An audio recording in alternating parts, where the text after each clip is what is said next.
Assalamualaikum warahmatullahi wabarakatuh. Innal hamdalillah nahmaduhu wa nasta'inuhu wa nastaghfiruh wa na'udzu billahi min shururi anfusina wa min sayyiati a'malina. Man yahdihillahu fala mudilla lahu wa man yudlil fala hadiya lahu. Ashhadu an la ilaha illallah wahdahu la syarika lahu wa ashhadu anna Muhammadan abduhu wa rasuluh. Ya ayyuhalladzina amanu taqullaha haqqa tuqatih wa la tamutunna illa wa antum muslimun. Ya ayyuhan nasu taqu rabbakum alladzi khalaqakum min nafsin wahidah wa khalaqa minha zawjaha wa batha minhuma rijalan katsiran wa nisaa'a wattaqullaha alladzi tasaaluna bihi wal arham innallaha kana 'alaikum raqiba. Ya ayyuhalladzina amanu taqullaha wa qulu qawlan sadida yuslih lakum a'malakum wa yaghfir lakum dhunubakum wa may yuti'illaha wa rasulahu faqad faza fawzan 'azima. Amma ba'du fa inna asdaqal hadits kitabullah wa khairal hadi hadi Muhammadin sallallahu alaihi wasallam wa syarrul umuri muhdatsatuha wa kullu muhdatsatin bid'ah wa kullu bid'atin dhalalah wa kullu dhalalah finnar. Ma'asyiral ikhwan rahimani wa rahimakumullah jami'an. Alhamdulillah, kita bersyukur kepada Allah Subhanahu wa taala atas segala karunia dan nikmat-Nya. Pada sore hari ini kita dapat bertemu dan berkumpul kembali di majelis yang mulia ini. Adapun judul ataupun materi pembahasan kita pada pertemuan kali ini, kita akan mengangkat sebuah pembahasan yang berkaitan dengan tarbiyah Islamiyah. Implementasi tarbiyah Islamiyah dalam keluarga. Bagaimanakah penerapan tarbiyah Islamiyah itu di dalam keluarga ataupun di tengah-tengah keluarga? Karena tarbiyah Islamiyah ini merupakan perkara yang sangat dibutuhkan bagi kaum muslimin di dalam membangun rumah tangga, di dalam menciptakan satu keluarga yang sakinah. Tidak hanya tanggung jawab seorang anak kepada orang tuanya, tidak hanya berkaitan dengan berbaktinya seorang anak kepada orang tuanya ataupun durhakanya seorang anak kepada orang tuanya. Akan tetapi tarbiyah Islamiyah ini lebih dibebankan tanggung jawabnya kepada para orang tua kepada anak-anaknya. Sehingga sejauh mana implementasi tarbiyah Islamiyah di dalam keluarga bisa diterapkan. Karena sesungguhnya penerapan tarbiyah Islamiyah ini sangat dibutuhkan di tengah-tengah keluarga kaum muslimin, di mana kita dapati khususnya di masa sekarang ini, di zaman sekarang ini, di zaman kita ini, orang-orang yang menyatakan diri mereka adalah kaum muslimin, akan tetapi keseharian mereka, kehidupan mereka atau keluarga mereka jauh dari didikan-didikan ataupun dari tarbiyah Islamiyah tersebut. Sehingga pentingnya penerapan tarbiyah Islamiyah itu di tengah-tengah keluarga kaum muslimin. Karena sangat ironis sekali kita dapati mereka menyatakan keislamannya, menyebutkan bahwasanya mereka di atas agama Islam, akan tetapi tidak menerapkan tarbiyah Islamiyah yang telah diturunkan oleh Allah Subhanahu wa taala dan yang telah diterapkan oleh Nabi sallallahu alaihi wasallam di dalam kehidupan beliau untuk keluarga beliau, dan yang telah beliau berikan didikan tersebut kepada umat beliau. Maka ini penting bagi kita semua untuk berusaha menerapkan tarbiyah Islamiyah tersebut di tengah-tengah keluarga kita. Ma'asyiral ikhwan rahimani wa rahimakumullah jami'an.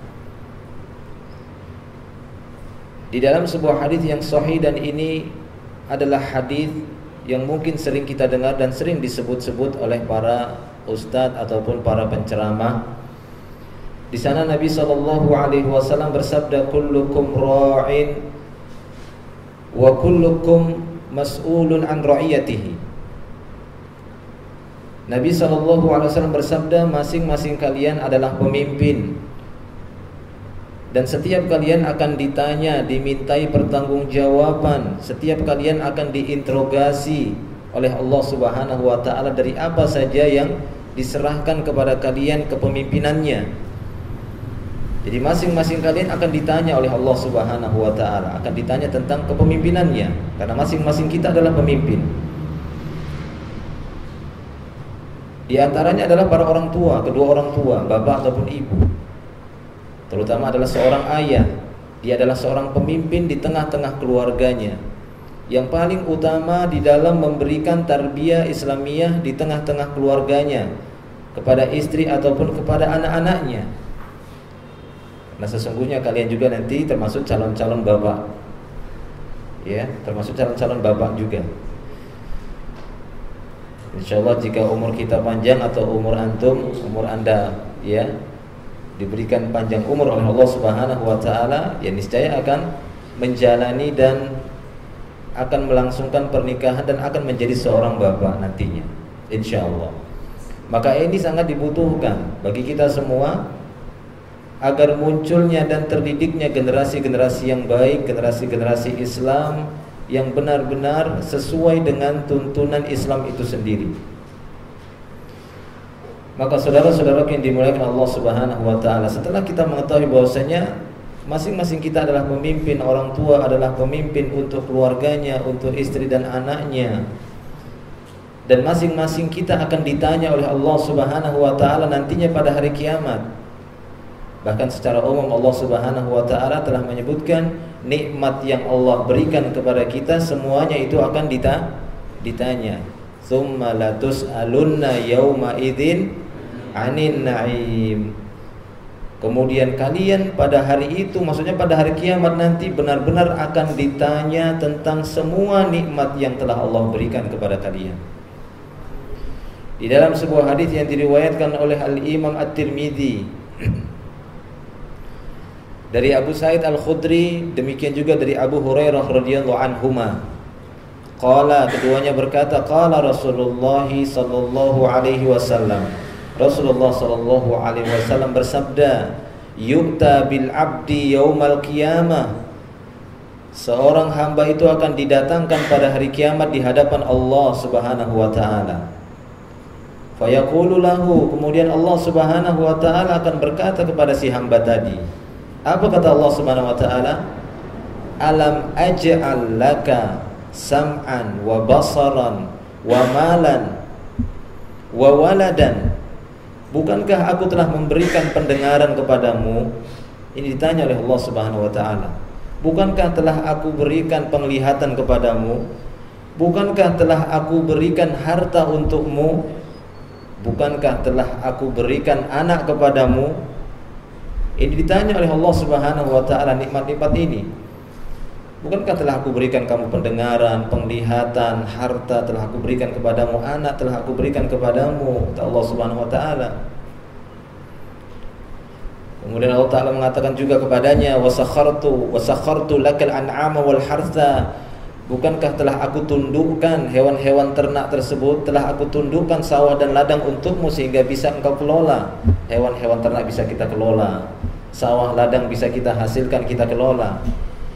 Wa taraktuka tar'as wa tarba', dan aku tinggalkan kamu dalam keadaan memimpin. Aku tinggalkan kamu dalam keadaan menguasai ini dan itu. Aku tinggalkan kamu dalam keadaan tarba'. Tarba' itu ya dalam keadaan senang, dalam keadaan gembira. Ini ditanya oleh Allah Subhanahu wa taala. Fakunta tadhunnu mulaki yaumi, fakunta tadhunnu annaka mulaki yaumi hadza.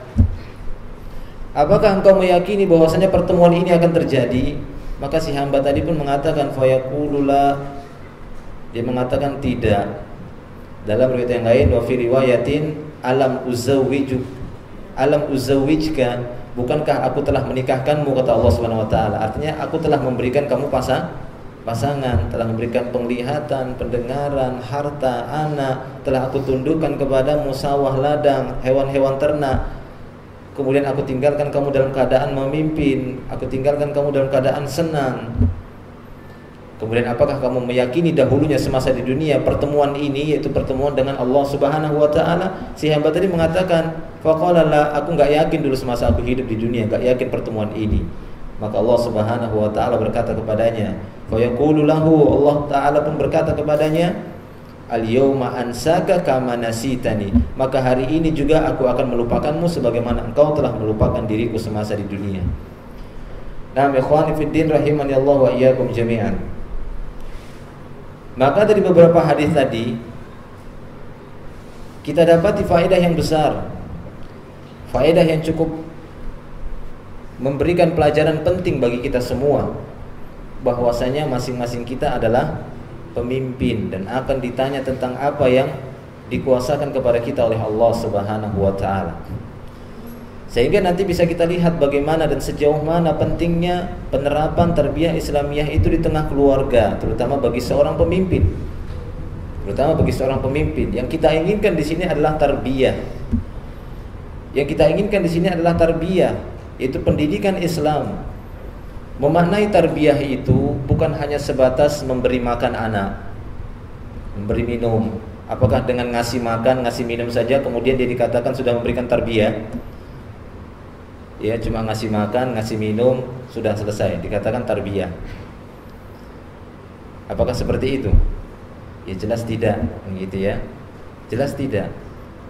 Dan nanti akan kita jelaskan sejauh mana makna tarbiyah itu sehingga sesuai dengan apa yang dituntut dan diinginkan di dalam Islam dan bisa diterapkan di tengah-tengah keluarga. Sehingga kata para ulama, di antaranya Al-Imam Ibnul Qayyim Al-Jauziyah di dalam kitabnya Ahkamul Maulud, beliau Al-Imam Ibnul Qayyim Al-Jauziyah berkata, kurang lebihnya beliau mengatakan, innallaha subhanahu wa ta'ala, sesungguhnya Allah Subhanahu wa ta'ala, yas'alul walid an waladihi yaumal qiyamah qabla ay yas'alal walad an walidihi. Kata Imam Ibnu Qayyim Al-Jauziyah, sesungguhnya Allah Subhanahu wa taala pada hari kiamat nanti akan menginterogasi para orang tua terhadap anaknya sebelum Allah menginterogasi para anak apakah dia berbakti kepada orang tuanya atau tidak. Jadi yang pertama sekali ditanya siapa? Para orang tua. Orang tua yang akan diinterogasi oleh Allah Subhanahu wa taala. Belakangan hari ini sering kita dengar bagaimana seminar-seminar diselenggarakan dalam rangka untuk membahas kenakalan remaja, gitu ya, kenakalan anak ataupun yang semisalnya. Akan tetapi belum pernah kita dengar ada seminar-seminar pertemuan yang di dalamnya bertemakan kenakalan orang tua. Pernah ada? Pernah ada atau tidak? Padahal para ulama menyebutkan tadi seperti perkataan Al-Imam Ibnu Qayyim Al-Jauziyah, innallaha subhanahu wa ta'ala yas'alul walid an waladihi yaumal qiyamah qabla ay yas'alal walad an walidihi. Nanti pada hari kiamat, kata Al-Imam Ibnu Qayyim Al-Jauziyah, Allah Subhanahu wa ta'ala sungguh akan menginterogasi dan menanyai orang tua dulu tentang anaknya, tentang tanggung jawabnya kepada anaknya pada hari kiamat, sebelum Allah Subhanahu wa ta'ala menginterogasi para anak apakah dia berbakti kepada orang tuanya atau tidak. Jadi orang tua dulu yang ditanya. Sekarang yang paling banyak disudutkan adalah para remaja, kan gitu ya. Seperti yang saya sebutkan tadi. Betapa banyak seminar-seminar itu diselenggarakan bertemakan membahas cara menanggulangi kenakalan anak atau kenakalan remaja. Tapi belum ada saya dapati dan saya mau ikut. Kalau misalnya ada diselenggarakan seminar kenakalan orang tua. Kan gitu ya. Artinya supaya seimbang dan masing-masing mengetahui ya kewajibannya dan hak dan kewajibannya. Tidak hanya sebelah pihak saja yang disudutkan. Padahal yang pertama sekali yang bertanggung jawab adalah para orang tua terhadap anak-anaknya. Karena sesungguhnya berhasil, sukses dan tidaknya seorang anak itu berkaitan dengan bagaimana tarbiyah orang tua kepada anak-anaknya. Walaupun tidak kita pungkiri, ada para orang tua yang sudah berusaha semaksimalnya memberikan pendidikan yang terbaik kepada anak-anaknya, tapi Allah Subhanahu wa ta'ala lah yang berkehendak untuk menentukan segala sesuatu. Seperti contoh Contohnya saja para nabi ada yang seperti itu, seperti Nabi Nuh alaihissalam. Tapi apakah semua kasusnya seperti Nabi Nuh? Kan tidak. Justru kita dapati betapa banyaknya anak-anak ataupun remaja-remaja yang mereka dijuluki dengan anak nakal, kan gitu ya, kenakalan remaja. Itu diakibatkan kurangnya mereka mendapatkan tarbiyah Islamiyah di dalam rumah mereka, di dalam keluarga mereka, di dalam kehidupan mereka. Yang mereka dapati hanyalah bagaimana perut ini terisi setiap hari, kerongkongan ini lega dengan air, pakaian ini bagus. Apakah itu sebatas itu yang diperintahkan oleh Allah Subhanahu wa taala untuk memenuhi makna tarbiyah tadi? Jelas tidak. Makanya dalam sebuah hadis yang diriwayatkan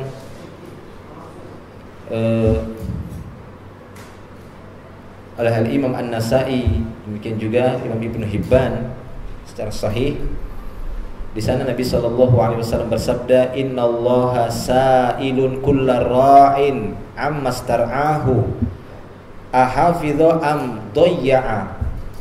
Kata Nabi SAW, sesungguhnya Allah Subhanahu wa ta'ala akan menginterogasi, akan menanyai setiap pemimpin terhadap apa yang dia pimpin. Akan ditanya oleh Allah Subhanahu wa ta'ala, pemimpin apapun itu, ya, diantaranya pemimpin keluarga. Setiap pemimpin akan ditanya oleh Allah Subhanahu wa ta'ala. Allah akan bertanya, ahafidho am doyya'a, apakah dia telah menjaga amanah itu ataukah dia menyia-nyiakannya? Hatta yus'ala ar-rajulu an ahli baitihi. Bahkan ada seorang ayah nanti, seorang bapak akan ditanya tentang keluarganya, seorang laki-laki akan ditanya tentang keluarganya.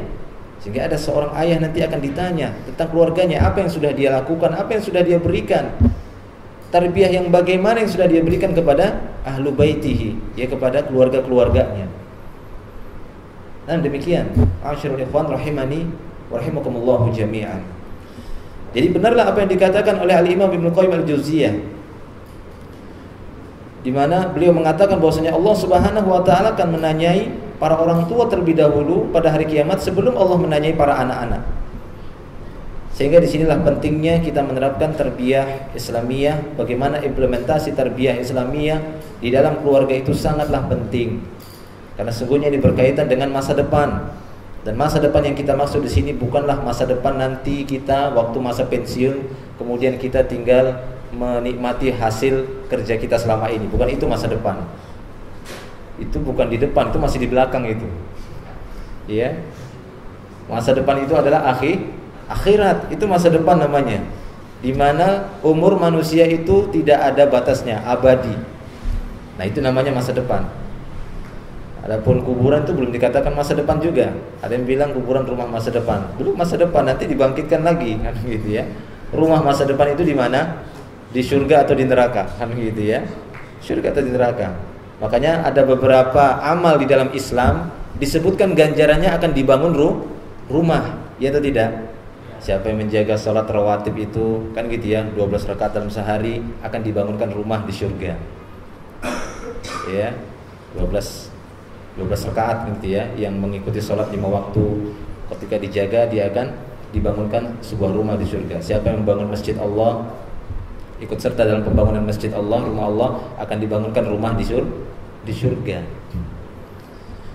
Ya, siapa yang bangun rumah di dunia belum tentu ada janjinya, kan gitu ya. Enggak ada janjinya akan dibangun rumah di surga. Nah, kan gitu.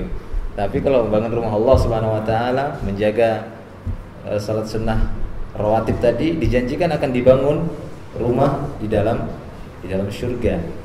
Nah, demikian ya, ma'asyiral ikhwan rahimani wa rahimakumullahu jami'an. Nah, jadi jelaslah bahwasanya pentingnya tarbiyah ini diterapkan di tengah keluarga kaum muslimin. Kalimat tarbiyah ini ataupun makna tarbiyah ini untuk memahami sejauh mana ya tarbiyah ini bisa diterapkan di tengah keluarga kita. Kita akan melihat kalimat tarbiyah ini adakah disebutkan dalam Al-Quran ataupun pernahkah Nabi SAW menyinggung masalah tarbiyah. Sejauh yang saya ketahui, Nabi SAW belum saya dapati menyinggung secara kalimat ya yang menyebutkan tentang tarbiyah, pendidikan. Akan tetapi di dalam beberapa ayat atau dalam satu ayat yang saya ketahui, Allah Subhanahu wa taala menyebutkan tentang tarbiyah. tapi bukan dengan kalimat tarbiyah langsung, namun dengan fi'il madinya. Ya, di sana Allah Subhanahu wa taala berfirman memerintahkan Nabi Muhammad sallallahu alaihi wasallam dan kita semua untuk mendoakan orang tua kita. Apa doanya? Wa qur rabbirhamhuma kama rabbayani shaghira. Dalam surat apa itu? Saya enggak kira surat Al-Isra atau yang lainnya, nanti bisa dilihat. Ya. Di mana Nabi sallallahu alaihi wasallam diperintahkan oleh Allah Subhanahu wa taala, "Wa qul," katakan ya Muhammad, "Rabbi irhamhuma," wahai Rabbku, rahmatilah kedua orang tuaku. Irhamhuma, ya Allah, rahmati kedua orang tuaku. Kenapa kita para anak diperintahkan oleh Allah untuk mendoakan kedua orang tua kita dengan meminta rahmat Allah Subhanahu wa taala diberikan kepada kedua orang tua kita? Kenapa? Karena kita tidak akan mungkin bisa membalas kebaikan kedua orang tua, gak akan bisa kita membalasnya. Kebaikan kedua orang tua itu tidak bisa kita balas. Makanya kita cari bantuan. Sama siapa kita minta bantuan supaya dibalas? Sama Allah. Karena siapa saja yang sudah mendapat rahmat Allah Subhanahu wa taala, tidak ada yang menandinginya. Ada enggak yang menandingi rahmat Allah Subhanahu wa taala? Tidak ada. Kalau Allah sudah merahmati seseorang, maka tidak ada yang bisa menandingi rahmat Allah Subhanahu wa taala. Sekalipun dia seorang raja, enggak cukup hartanya untuk mengganti rahmat Allah Subhanahu wa taala. Makanya kita diperintahkan, ya irhamhuma, wahai Allah, wahai Rabbku, rahmatilah keduanya. Kenapa anak tersebut meminta kepada Allah Subhanahu wa taala supaya dirahmati keduanya? Karena keduanya telah memberikan tarbiyah kama rabbayani shaghira. Karena kedua orang tuaku telah memberikan tarbiyah kepadaku semenjak aku kecil. Karena robba, kalau ditasrif itu ya, kalau Anda belajar bahasa Arab ya, belajar sorof, di sana ada tasrif, robba yurabbi tarbiyatan. Jadi disitulah diambil kalimat tarbiyah tersebut, sering digunakan oleh para ulama untuk menunjukkan pentingnya tarbiyah Islamiyah. Jadi di sana disebutkan kama rabbayani shaghira. Ya Allah, ya Rabbku, rahmatilah kedua orang tuaku sebagaimana keduanya telah memberikan tarbiyah kepadaku semenjak aku kecil. Lihat, Allah Subhanahu wa taala menggunakan kalimat robba atau menggunakan kalimat tarbiyah. Allah Subhanahu wa taala tidak menyebutkan di sana kama at'amani shaghira. Ya Allah, rahmatilah kedua orang tuaku karena kedua orang tuaku telah ngasih makan aku semenjak kecil. Kenapa Allah enggak mengatakan demikian? Ya. Padahal bisa saja.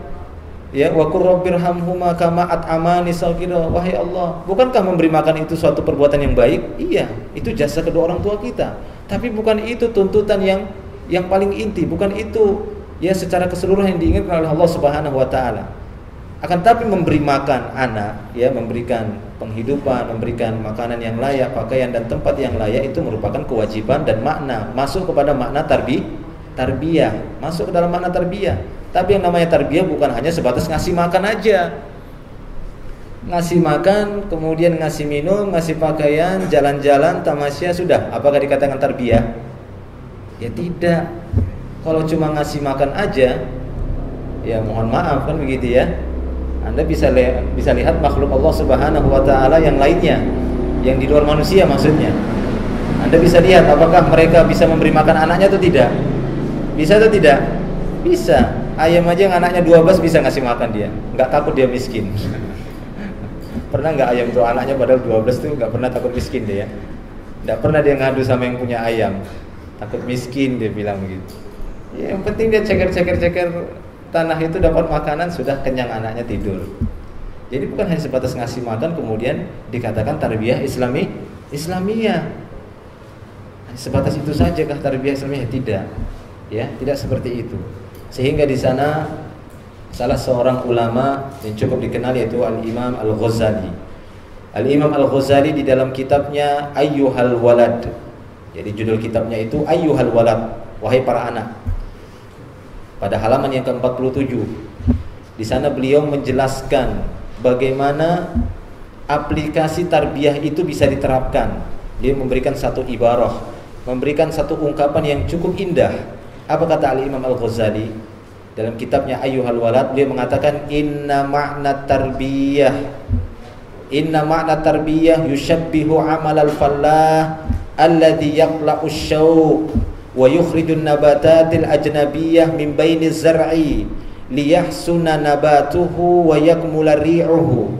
Ini kata Imam Al-Ghazali dalam kitabnya Ayyuhal Walad. Beliau mengatakan sesungguhnya makna tarbiyah, kata Imam Ghazali, sesungguhnya makna tarbiyah itu menyerupai pekerjaannya para petani. Pernah lihat para petani atau ada orang tuanya yang petani? Kan gitu ya. Jadi sesungguhnya makna tarbiyah itu hampir menyamai pekerjaannya para petani. Lihat para petani. Alladzi yaqla'u syauq, yaitu para petani yang senantiasa membersihkan duri-duri dari tanamannya, dari ladangnya. Ya atau tidak? Iya, bersihkan duri, dibersihkan durinya. Ya, karena ini mengganggu, kan gitu ya. Karena kalau banyak durinya itu bukan ladang namanya, bukan tanaman, itu rawa, kan gitu ya. Semak belukar namanya itu. Nah, demikianlah makna tarbiyah. Itu hampir menyerupai pekerjaan seorang petani yang senantiasa membersihkan duri dari ladangnya ataupun dari tanamannya.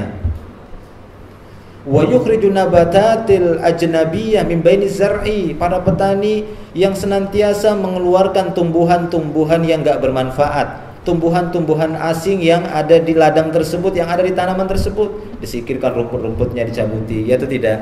Iya, kan gitu ya, ilalang-ilalangnya.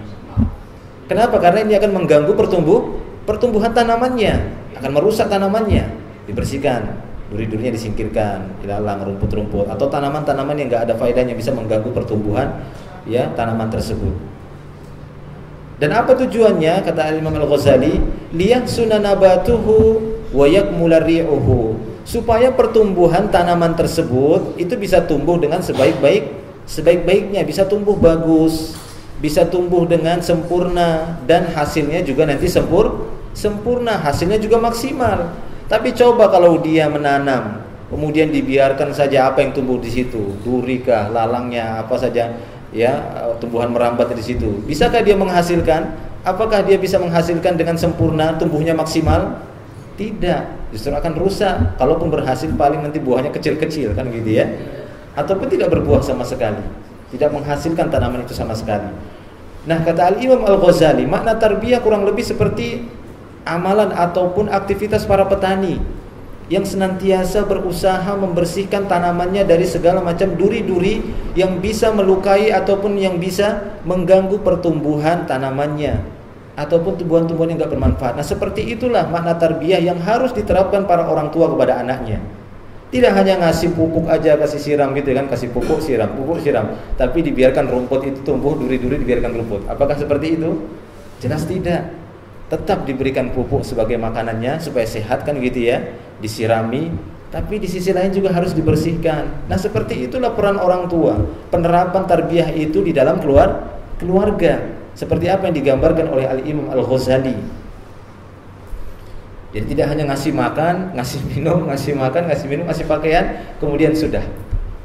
Dan tidak memberikan sedikit pun tarbiyah Islamiyah, yaitu yang terpenting adalah bagaimana memberikan didikan agama, adab, akhlak, ya. Kemudian ilmu-ilmu agama yang lain, akidahnya bagaimana, pemahaman tauhidnya ataupun tentang fikihnya, ataupun yang semisalnya yang berkaitan dengan masa depan mereka nantinya, yaitu perkara agama. Ini yang dimaksud yang paling inti.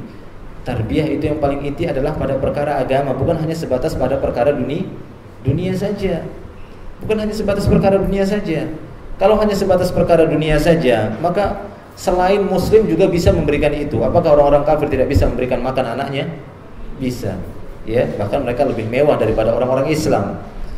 Ya, lebih mewah pemberian orang tuanya kepada anak-anaknya. Kan tapi kaum muslimin, para orang tuanya tidaklah hanya sebatas memberikan dunia saja, tapi bagaimana mereka memberikan tarbiyah Islamiyah, itu tarbiyah didikan agama kepada mereka.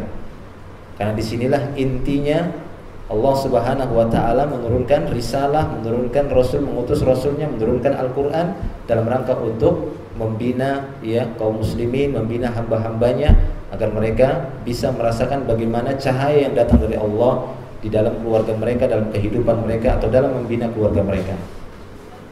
Ma'asyiral ikhwan rahimani wa rahimakumullah jami'an. Maka alangkah baiknya dan alangkah bagusnya ungkapan yang disebutkan oleh Al-Imam Al-Ghazali tadi, yaitu peran tarbiyah ini yang harus diterapkan oleh orang tua itu seperti bagaimana para petani. Ya, bagaimana para petani, contoh para petani seperti itulah dia terapkan di dalam keluarganya. Bahkan kita dapat di para petani yang sukses, mereka tidak hanya memperhatikan bibit saja, tidak hanya sebatas memiliki planning ataupun perencanaan untuk merawatnya, bagaimana membersihkannya, tidak. Bahkan dari awal mereka sudah memiliki perencanaan ya untuk menghasilkan tanaman yang baik. Mereka akan mencari jenis tanah yang baik pula, ya atau tidak? Akan dicari tanah yang bagus, tanah yang mudah ya dikelola, bukan tanah yang penuh dengan bebatuan, itu kan sulit ditanami. Ya, tanah yang keras yang membutuhkan air yang cukup banyak, butuh dikelola ataupun digarap dulu, tidak bisa langsung ditanami. Ya kalau bisa memang mendapatkan tanah yang langsung bisa ditanami, tanah yang langsung subur. Nah, di antara petani yang sukses mereka juga akan memilih tanah ya sesuai dengan bibit yang akan dia tanam. Nah, demikian juga bagi seorang laki-laki, bagi seorang calon ayah. Ya, sebelum mereka menanamkan bibit mereka ya cari ladangnya yang benar kan gitu ya.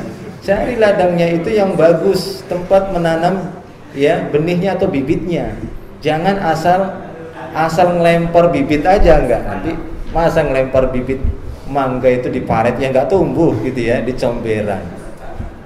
Ya enggak akan tumbuh kan gitu ya, dan tidak akan menghasilkan buah yang baik, buah yang sempurna, tanaman yang sempurna.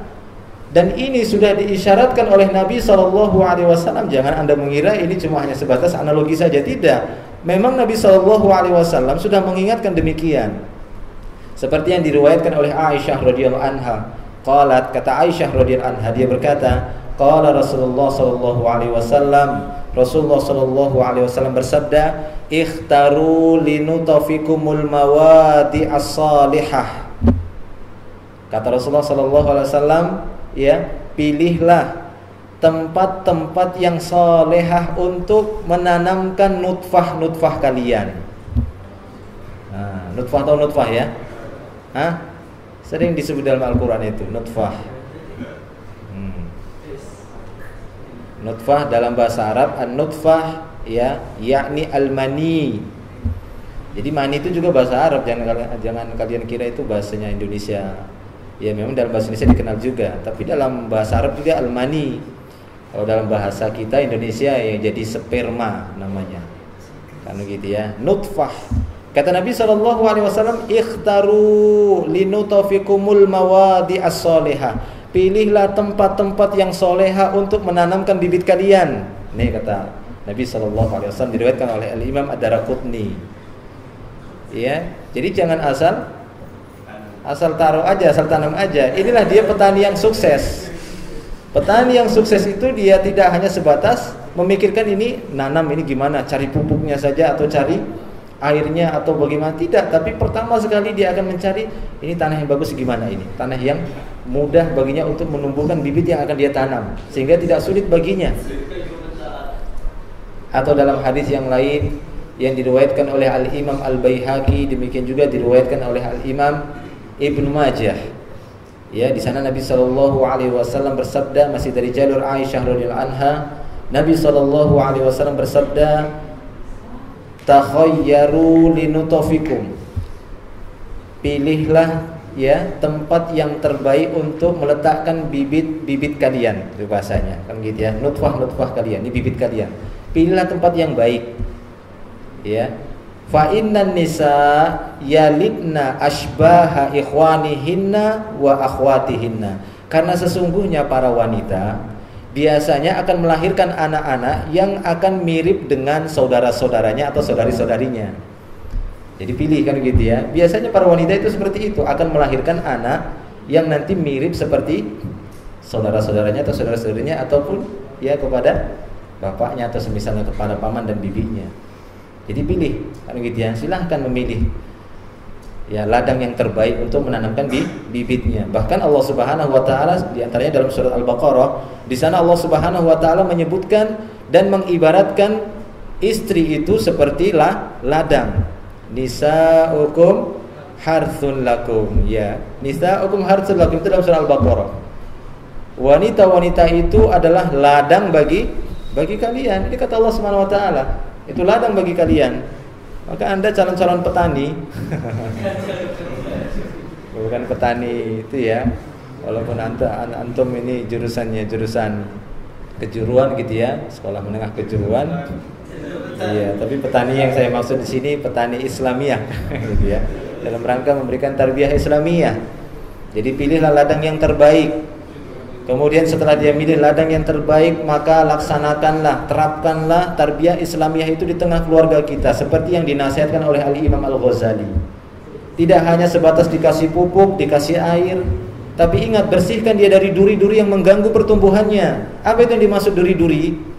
Ya, yang dimaksud duri-duri tersebut adalah hal-hal yang bisa mengganggu mental anak, mengganggu pertumbuhan anaknya, mentalitasnya, mengganggu agamanya, akhlaknya, perilakunya, tabiatnya terganggu. Yaitu dengan memilih teman-teman dan sahabat-sahabat yang baik untuknya, seperti itu. Bukan dengan membiarkan dia bergaul ya bebas tanpa ada kontrol.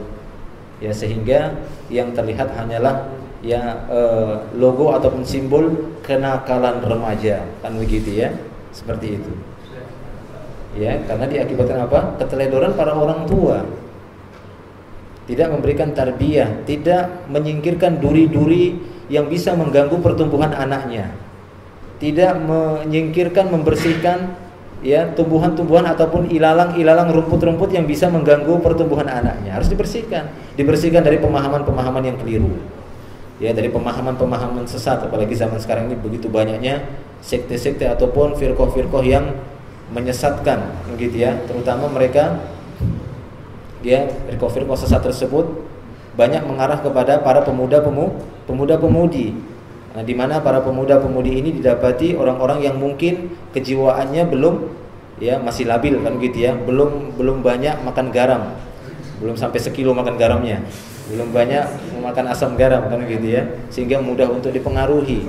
Maka penting bagi orang tua, peran orang tua untuk memberikan tarbiyah Islamiyah seperti yang digambarkan oleh Al-Imam Al-Ghazali. Diperhatikan. Ya, diperhatikan anak-anak mereka, disingkirkan hal-hal yang bisa mengganggu pertumbuhan mereka, pemahaman agama mereka, akhlak mereka, kepribadian mereka ataupun yang semisalnya. Karena sesungguhnya dia nanti atau orang tua tersebut akan merugi. Ya, karena jika tidak, nanti bagaimana dia akan mendapatkan doa anaknya yang akan mengatakan Rabbi ya irhamhuma kama rabbayani shaghira. Dia pun akan mikir, kapan orang tua saya ngasih tarbiyah ya? Kan begitu juga dia. Kan gitu ya. Wahai Rabbku, rahmatilah kedua orang tuaku karena kedua orang tuaku sudah ngasih makan aja kok. Kan begitu ya. Padahal di situ disebutkan adalah rabbayani, yaitu pemberian tarbiyah. Nah, ma'asyiral ikhwan rahimani wa rahimakumullah jami'an. Jadi jelas bahwasanya makna tarbiyah tidak hanya sebatas orang tua kemudian memberikan makan, memberikan minum, memberikan pakaian yang cukup, memberikan tempat tinggal yang mewah, perlengkapan-perlengkapan yang indah, permainan-permainan yang komplit, tamasya tiap minggu, tiap bulan kan gitu ya. Kemudian hanya sebatas itu makna tarbiyah, sementara tingkah laku, perbuatannya tidak sesuai dengan Islam, makannya sembarangan, sholatnya nggak diperhatikan, pakaian tidak diperhatikan, ibadah-ibadahnya, akidahnya tidak pernah diketahui, kan begitu ya, tidak pernah diajarkan. Lihat bagaimana Rasulullah SAW menanyakan kepada anak-anak. Ya, Rasulullah SAW memberikan pelajaran akidah kepada anak-anak Rasulullah SAW. Ya, Abdullah bin Abbas ketika dia masih kecil, Rasulullah mengatakan, "Ya gulam, ini u'allimuka bi kalimat, wahai anakku, aku akan ajarkan kepadamu beberapa kalimat. Idza sta'anta fasta'in billah, jika kamu ingin minta tolong kepada Allah Subhanahu wa taala. Idza sa'alta fas'alillah, jika kamu ingin mintalah kepada Allah." Diajarkan anak itu supaya dekat dengan Allah Subhanahu wa taala, supaya kenal siapa Rabbnya, siapa penciptanya. Ini tidak. Ya, umumnya ini ya, para orang tua masa kecil gitu ya, masih kecil ditanya, "Nak, udah besar mau jadi apa?" "Mau jadi pilot." Wah, bagus gitu ya, pilot. Jadi diiming-imingi dengan cita-cita dunia saja. Ya. Mau jadi apa, Nak? Tentara. Mau jadi apa, Nak? Insinyur. Mau jadi dokter. Mau jadi apa, Nak? Jadi ustadz. Wah, gajinya kecil. Di mana nggak ada perusahaan yang nerima ustadz kan gitu ya. Masya Allah. Ya, seharusnya para orang tua menanamkan bagi anak-anaknya bagaimana perhatian mereka, persiapan mereka dengan masa depan, yaitu dengan akhirat. Silahkan nak, mau jadi apa? Jadi pilot kan begitu ya. Silahkan kamu menjadi pilot, tapi usahakan ya cita-citamu tersebut dalam rangka untuk membantu manusia. Ya, membantu manusia tapi dengan keikhlasan lillah, karena Allah Subhanahu wa taala. Nah, akan tertanam di dalam diri anak tersebut keikhlasan di dalam amalnya. Apapun amalan anak tersebut, selama itu adalah cita-cita positif, yang cita-cita dunia, tapi tetap dilandaskan, ditanamkan di dalam dirinya bagaimana pekerjaan tersebut harus tetap ya berkaitan dengan ya Allah Subhanahu wa taala, dengan agamanya, dengan kemaslahatan. Jadi apa nak jadi dokter? Kalau kamu jadi dokter silahkan ya, ayah akan mendukung, ibu akan mendukung. Tapi ketika kamu nanti jadi dokter, ingat, banyak-banyaklah membantu kaum muslimin khususnya. Karena gitu ya, membantu manusia dengan mengharapkan wajah Allah Subhanahu wa taala, dengan mengharapkan balasan dari Allah Subhanahu wa taala. Jadilah seorang dokter yang dengan amalmu tersebut kamu mengharapkan ridho Allah Subhanahu wa taala. Kamu mengharapkan agar kamu masuk surga. Kamu mengharapkan rahmat Allah Subhanahu wa taala. Masya Allah. Anak seperti ini adalah anak yang akan mendapatkan tarbiyah Islamiyah, ya, pemahaman agama ataupun kekuatan akidah dan kedekatan dengan Allah Subhanahu wa taala. Tapi jika hanya diiming-imingi dengan dunia saja, nah disitulah nanti akan muncul generasi-generasi yang korupsi. Kan gitu ya. Kenapa? Karena dia tidak mengenal larangan di dalam Islam. Dia tidak pernah mengetahui di dalam Islam ternyata dilarang korupsi. Dia sangka itu biasa saja. Kan gitu ya. Karena kenapa? Karena tidak pernah dia dengar dari orang tuanya ya mengingatkan dia agar jangan berlaku curang. Nah, kalau nanti kamu mau jadi apa nak? Saya mau jadi presiden, kan gitu ya. Menjadi penguasa, pemimpin. Ya, nanti kalau kamu jadi penguasa, maka jangan kamu jadi penguasa yang zalim, yang memakan harta rakyat, kan begitu ya. Insya Allah ya Abi, kamu harus menjadi pemimpin yang adil, yang seharusnya banyak bekerja dan berkorban untuk kemaslahatan masyarakat, kemaslahatan rakyat. Insya Allah ya ayah ataupun ya ibu. Tapi kalau tidak ya saya dukung, ya bapak ibu akan mendukung. Ya jadilah dia menjadi pemimpin-pemimpin yang banyak menzolimi, kan begitu ya. Tidak amanah, tidak adil. Karena dia tidak tahu yang adil itu gimana sih. Nah, tidak pernah diterapkan tarbiyah Islamiyah, karena di dalamnya terdapat ya didikan-didikan yang menunjukkan kepada keadilan. Nah, ma'asyiral ikhwan rahimani rahimakumullah wa iyyakum jami'an. Jadi intinya ya implementasi tarbiyah Islamiyah dalam keluarga ini butuh diterapkan.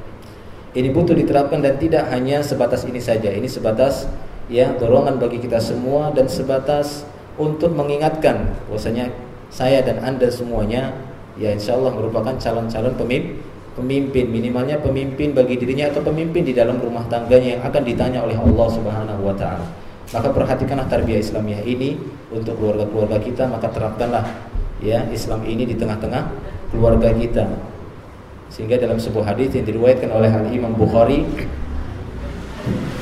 ya Al-Imam Bukhari meriwayatkan dalam kitab Adabul Mufrad, di sana Nabi SAW bersabda, "Innama sammahumullahu abraran li'annahum barrul aba wal abna." Ya, coba kita perhatikan hadis ini. Kata Nabi SAW, sesungguhnya Allah Subhanahu wa taala menamakan mereka dengan orang-orang abror. Tahu orang-orang abror ya? Orang-orang baik. Allah Subhanahu wa taala menamakan mereka dengan orang-orang baik nantinya. Kenapa? Li'annahum barrul aba wal abna. Karena mereka telah berbuat baik kepada orang tua dan berbuat baik kepada anak. Inilah dikatakan abror, orang-orang baik. Orang-orang baik itu adalah orang yang berbuat baik, berbakti kepada orang tuanya dan berbuat baik nanti kepada anak-anaknya, yaitu memberikan tarbiyah kepada anak-anaknya. Itulah dia orang baik. Bukan dengan durhaka kepada orang tua kemudian menyia-nyiakan anaknya, kan gitu ya. Menyia-nyiakan istrinya. Ini bukan abror. Ya. Ini bukan innal abror lafi na'im, kan gitu ya. Sungguhnya orang-orang abror itu dalam kenikmatan. Ini bukan orang-orang abror, tapi ini orang-orang asyror, kan gitu ya. Orang-orang yang jahat, yang jelek. Nah, demikian ikhwan fillah rahimani Allah wa iyyakum jami'an. Jadi siapapun kita, statusnya apakah seorang anak, maka hendaklah kita berbakti kepada orang tua, ya, ataupun kita statusnya adalah seorang orang tua gitu ya, maka hendaklah kita berbuat baik ataupun menunaikan tarbiyah ini kepada anak-anak kita, karena kedua-duanya itu diperintahkan dan kedua-duanya ini juga diancam. Dalam sebuah hadis Nabi SAW juga bersabda, salasun la yadkhulunal jannah. Ada 3 jenis manusia yang tidak akan masuk surga. Siapa mereka? Rasulullah, yang pertama mudminul khamar, yaitu pecandu khamar. Yang kedua al-aq, seorang anak yang durhaka kepada orang tua. Yang ketiga ad-dayus. Siapa ini ad-dayus? Alladzi yukirru fi ahlihil khabath. Ad-dayus ini adalah para pemimpin ataupun para orang tua yang membiarkan kemaksiatan terjadi di tengah keluarganya. Ya, yang membiarkan di tengah keluarganya kejahatan dibiarkan aja. Anaknya buat gini, buat gitu dibiarkan aja. Istrinya buat gini, buat salah dibiarkan aja. Ya, tidak ada tarbiyah di sana.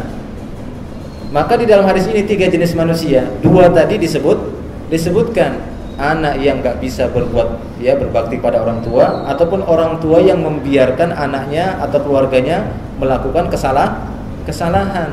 Adapun orang-orang abror adalah orang yang berbuat baik kepada orang tua dan berbuat baik kepada anak-anaknya.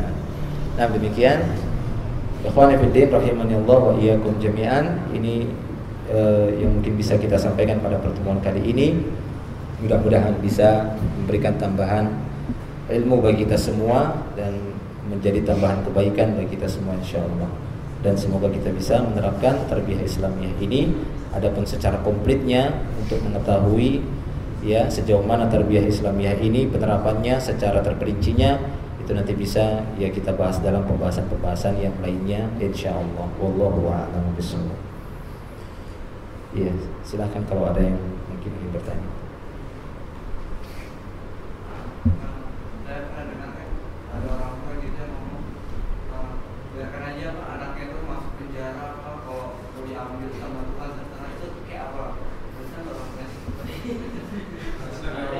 Ya kenapa?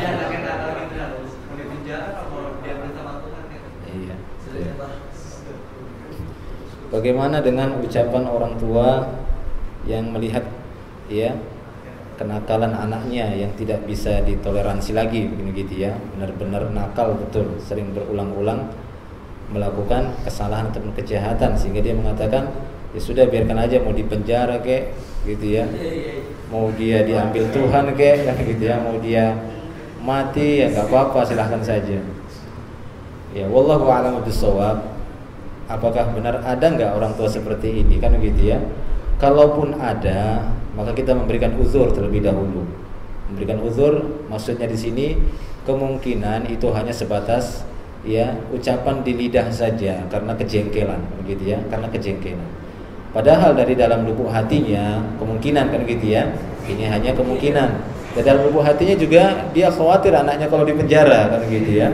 Karena secara umum itu para orang tua itu akan sayang ya kepada anaknya, dan umumnya biasanya para orang tua itu akan membela anaknya, itu umumnya begitu ya. Umumnya seperti itu. Tapi kalaupun ada orang tua yang mendapati anaknya ya nakalnya bukan main kan gitu ya, nakalnya bukan main, maka yang paling utama dia lakukan adalah introspeksi diri kan gitu ya, mau introspeksi diri, evaluasi diri, itu yang pertama sekali dia lakukan. Kemudian menyerahkan urusan ini kepada Allah Subhanahu wa taala dan tetap berusaha untuk melakukan ya tindakan-tindakan yang sesuai dengan syariat Islam. Ya, tindakan-tindakan yang sesuai dengan syariat Islam. Artinya dia cukup mengatakan ya kalau memang anak saya ini bersalah ataupun dia sering melakukan kesalahan berulang-ulang, ya sudah, ya saya serahkan saja kepada pihak yang berwenang kan begitu ya. Ini tidak masalah. Ya, ini tidak masalah. Artinya dia mengatakan demikian dalam rangka untuk mencari keadilannya kan begitu ya. Karena mungkin sulit baginya untuk mengadili anaknya sendiri. Karena nakalnya nauzubillah kan kata orang itu ya, bukan main. Akan tapi jangan sampai kepada keputusasaan. Ya, jangan sampai kepada putus asa, karena putus asa itu tidak boleh Ini termasuk ciri-ciri orang yang merugi. Ya, jangan kalian berputus asa, kata Allah Subhanahu wa taala. Wala tayasu min ya rahmatillah wala taqnutu min ruhillah. Jangan kalian berputus asa dari rahmat Allah, dari pertolongan Allah Subhanahu wa taala. Tapi yang paling utama dia hendaklah mengoreksi diri, introspeksi diri. Karena sungguhnya apa yang dia dapati dari perbuatan anaknya ini tidak keluar dari hasilnya juga, kan gitu ya, dari hasil didikannya juga. Walaupun tidak bisa kita salahkan secara mutlak anak tersebut, tapi jelas kalau anak itu sudah balik, dia akan dia akan menanggung dosa akibat perbuatannya sendiri. Tapi jelas orang tua ikut andil di sana karena dialah yang memberikan pendidikan untuk anaknya ya selama ini. Makanya di dalam beberapa hadis Nabi SAW mengatakan ya anak itu adalah hasil dari orang tuanya. Wa alaysa lil insani illa ma sa'a. Dalam surat An-Najm ataupun yang lainnya Allah Ta'ala mengatakan tidaklah seorang insan melainkan dia akan memperoleh dari hasil usahanya. Ya, wal walad ya, sementara anak itu adalah dari hasil orang tuanya. Iya enggak? Iya kan? Anak itu hasil orang tuanya, kan begitu. Ya makanya seharusnya dia introspeksi diri karena ya apa yang dia dapat dari anaknya tersebut, ya itulah dari hasil didikannya. Maka seharusnya dia banyak-banyak introspeksi diri, evaluasi diri dan berusaha untuk memperbaiki diri, kemudian menyelesaikan masalah-masalah anaknya, ya berusaha untuk menyelesaikannya sesuai dengan tuntunan syariat, begitu ya, semaksimalnya insyaallah. Wallahu a'lam.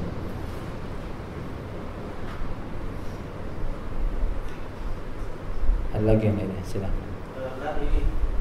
Sekarang banyak saja orang tua itu dia sibuk sama kerjanya, makanya juga. Nah, terus gimana kalau misalnya anaknya itu dititipkannya, tapi nggak ke jasa titipan itu, tapi misalnya orang yang kenal, misalnya tante atau kerabat itu kan, atau misalnya teman, tapi baru tuh dalam pernikahan gitu.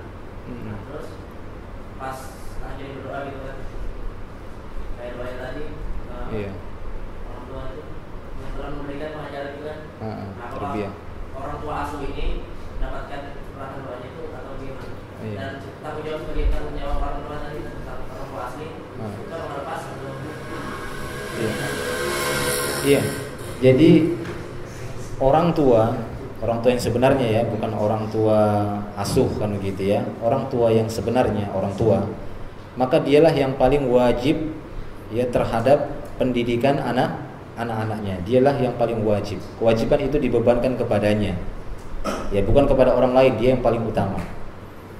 Ya, dia yang paling utama. Jadi, sekalipun dia telah menyerahkan pendidikan anaknya tersebut karena dia tidak mampu mendidiknya dengan alasan seperti itu ataupun dengan alasan karena dia sibuk dengan pekerjaannya, maka tidak melepas kewajibannya kepada anak-anaknya. Itu tidak lepas. Kemudian dia titipkan kepada orang yang bisa mendidiknya, kan gitu ya, karena mungkin alasan pekerjaan atau karena alasan dia tidak bisa mendidiknya, dia titipkan kepada orang lain, baik itu kepada ya karib kerabat yang masih ada hubungan kekerabatan dengannya ataupun kepada siapapun ya, tantenya, tetangganya yang bisa dititipkan anak tersebut. Dan ini perbuatan seperti ini tidak melepaskan tanggung jawabnya. Dia tetap bertanggung jawab untuk kemaslahatan anaknya. Dia harus memperhatikan. Ya, dia harus tetap mengoreksi apa tadi yang sudah diajarkan oleh si orang tua asuh tadi, kan begitu ya. Orang yang dia titipkan tadi, jangan-jangan yang diajarkan lain-lain lagi, kan begitu ya. Karena dia kan sudah meninggalkannya seharian misalnya, dia pergi pagi pulang sore, pergi pagi pulang sore. Ya, setelah sore hari dia tanya, kan begitu ya. Tadi apa saja gitu yang didapati sehari ini? Harus seperti itu.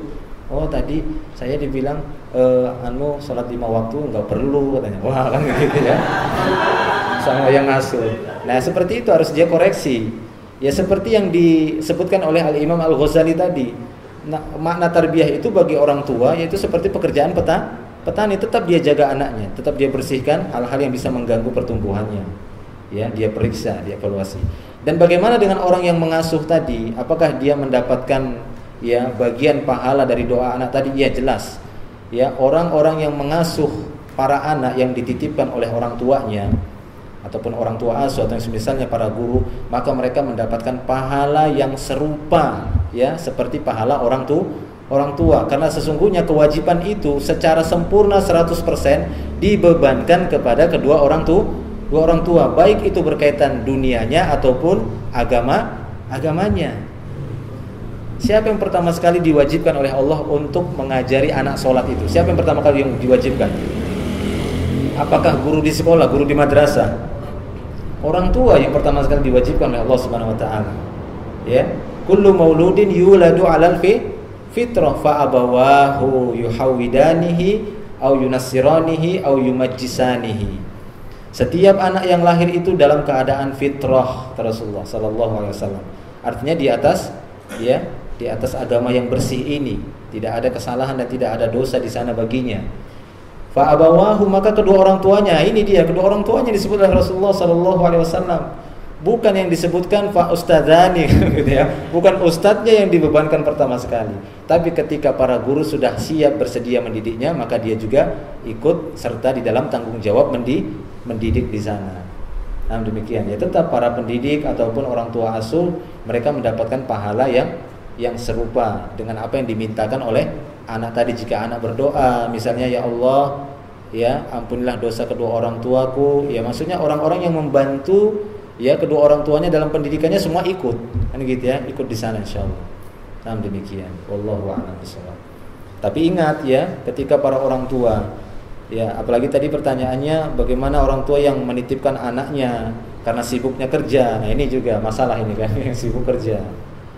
Ya, wallahu a'lam bishawab. Kalau memang didapati para orang tua sibuk di dalam pekerjaannya, ya dengan alasan ini juga untuk kemaslahatan istri dan anak saya, kata gitu ya, maka hendaklah dia memilih ya sekolah ataupun guru atau orang tua asuh yang benar-benar dan lurus di dalam kehidupannya, orang-orang yang jelas baik, kan gitu ya, orang-orang yang soleh. Kenapa? Karena ya ini sangat kita khawatirkan, sementara dia meninggalkan anaknya itu hampir 1 harian, kan gitu ya, pagi sore. Ini kalau tidak dia titipkan dengan orang yang bertanggung jawab, orang yang memiliki agama yang benar, akhlak yang baik, kan gitu ya, ini bisa jadi anak tersebut iya tumbuh besar dengan didikan yang salah, kan gitu ya, yang keliru, jika sampai dia menitipkannya kepada orang yang salah. Nah, demikian. Ya sebagaimana halnya kita punya barang kemudian dititipkan dengan orang yang tidak amanah, akhirnya apa? Harta itu ditilap. Ya, akhirnya ditipu, kan gitu ya, dicurangi. Nah, demikian. Allah a'lam. Iya.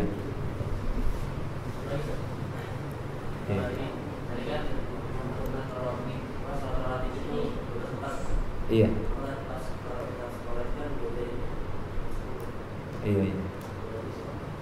Iya. Riwayat Abdullah bin Umar di sana menyebutkan hafiztu min Rasulillah sallallahu alaihi wasallam isnata asyrah rak'atan. Kata Abdullah bin Umar, aku menghafal hafiztu asyrah rak'at. Aku menghafal 10 rakaat dari Nabi sallallahu alaihi wasallam.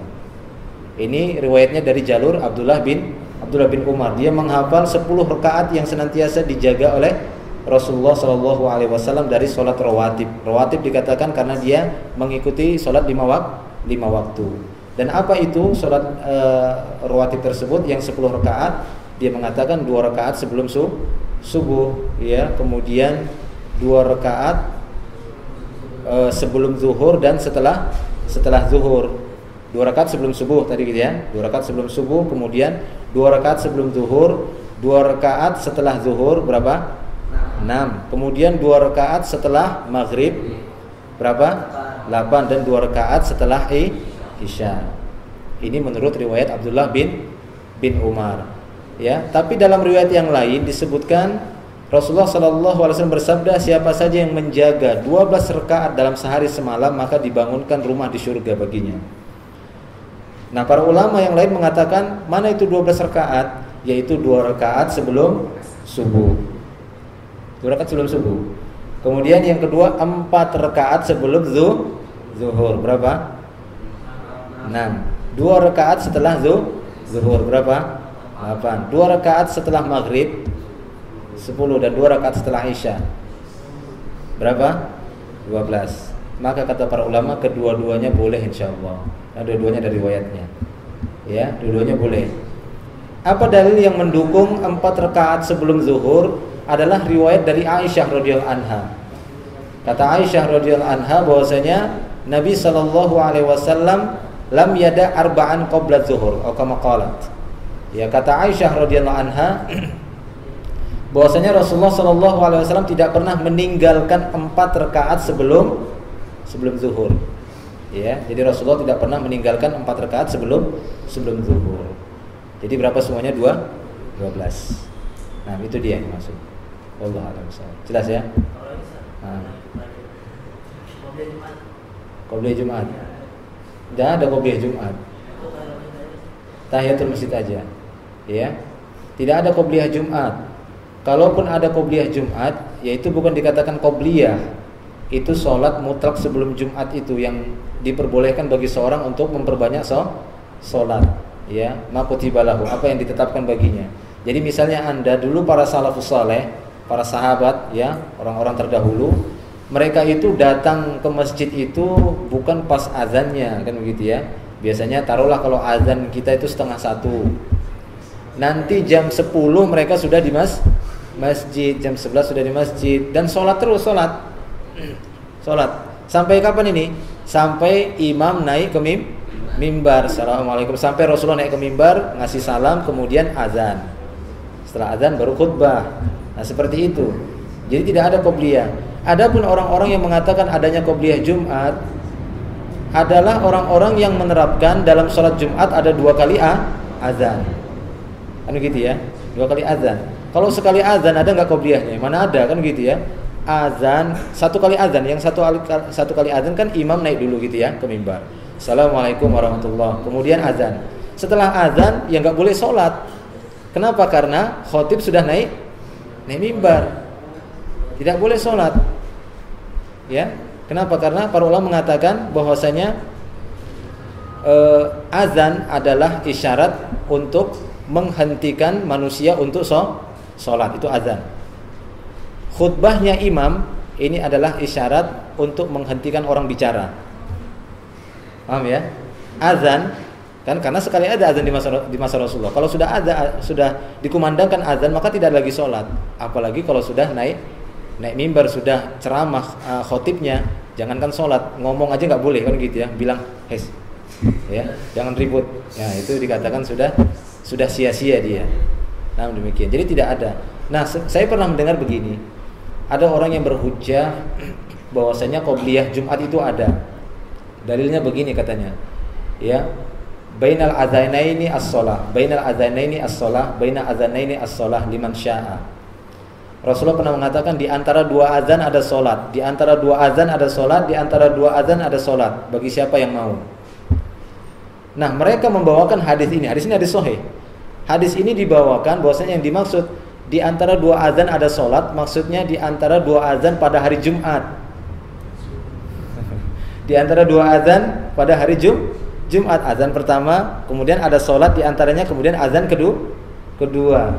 Nah, mereka mengatakan bahwasanya hadis ini adalah untuk hari Jumat, padahal Rasulullah dalam hadis itu tidak menyebutkan hadis itu untuk hari Jumat. Tapi apa maksud hadis itu tadi? Antara 2 azan ada sholat. Antara 2 azan ada sholat. Apa yang dimaksud? Iya, sholat rawatib. Sholat 5 waktu, sholat fardu gitu loh. Karena yang namanya ada azan itu adalah asalnya sholat 5 waktu. Yang dimaksud 2 azan sini adalah azan dan iqomat itu loh. Azan dan iqomat. Ya, azan iqomat. Jadi yang penting dan yang perlu antum perhatikan bahwasanya ini, perhatikan ya. Yang namanya qobliyah sebelum sholat 5 waktu, qobliyah tahu ya? Qobliyah tahu kan? Sebelum-sebelumnya gitu loh, pendahulunya. Yang namanya qobliyah sholat 5 waktu semua ada sholatnya. Paham? Qobliyah sholat 5 waktu semua ada sholatnya. Tapi ba'diyah sholat 5 waktu itu enggak semuanya ada. Ya. Ada 2 yang tidak diperbolehkan kok ba'diyahnya, yaitu subuh sama asar. Selain itu ba'da zuhur, ba'da maghrib, ya sama ba'da isya itu ada. Kan gitu ya. Adapun qobliyahnya semuanya ada, cuma ada yang rawatib muakkada, ada yang rawatib ghairu muakkada. Nah, seperti itu. Ya, paham ya? Nah, demikian. Adapun orang-orang yang mengatakan qobliyah Jumat itu ada, itu keliru. Hadisnya itu bukan untuk sholat Jumat. Hadisnya itu untuk sholat 5 waktu antara adzan dan iqamat ada sholat memang, antara adzan dan iqamat ada sholat. Jadi sebelum sholat Jumat itu tidak ada qobliyah. Wallahu a'lam bishawab. Cukup ya? Ya Allah. Terakhir tadi sangat yang terakhir. Tengah-tengah sholat wajib apa ini? Sholat sunnah. Antum di masjid. Pas sholat Jumat iya. Pas sholat Jumat. Azan itu kan kita sholat, tapi pas tengah-tengah sholat tiba-tiba azan, itu kita batalkan sholatnya sampai salam. Ya, kecuali iqamat. Ya. Kan? Kecuali iqamat. Kalau iqamat dibatalkan benar. Tapi kalau azan jangan dibatalkan. Terus dia sholat. Kenapa? Karena Rasulullah mengatakan idza uqimatis shalah fala sholata illal maktubah. Apabila sudah ada iqamah sholat, maka tidak ada lagi sholat kecuali sholat wajib. Karena yang namanya iqamat itu nggak ada pada sholat yang lain. Carilah sholat apa yang ada iqamatnya. Cuma sholat 5 waktu. Kadang ada orang aja yang nggak tahu gitu ya, kebablasan. Sholat sunat aja diiqamatin, gitu ya. Sholat jamiah katanya. Padahal itu adalah kalimat untuk sholat gerhana, itu as-sholatu jami'ah. Makanya orang yang memahami as-sholatu jami'ah, loh ini sholat tarawih apa sholat gerhana ya? Cari gerhana. Iya. Sebenarnya tidak ada seruan-seruan, yang ada seruan hanyalah sholat 5 waktu yang ada adzan dan iqamatnya. Maka kata Rasulullah, kalau ada iqamat sudah dikumandangkan, enggak ada lagi sholat kecuali sholat wajib, karena iqamat itu hanya pada sholat wajib.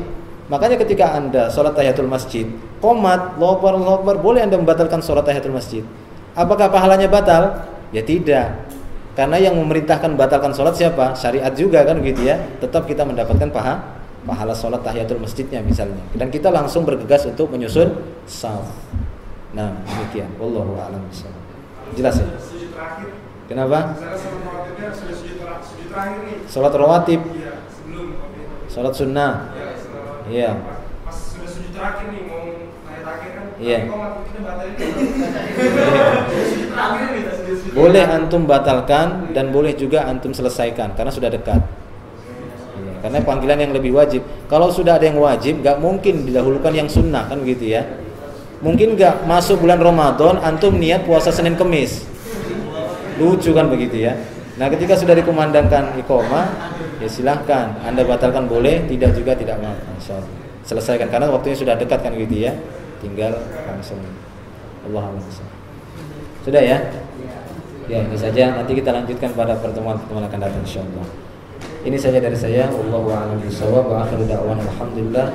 Subhanakallahumma bihamdika asyhadu an la ilaha illa anta astaghfiruka wa atubu ilaik. Assalamualaikum warahmatullahi wabarakatuh.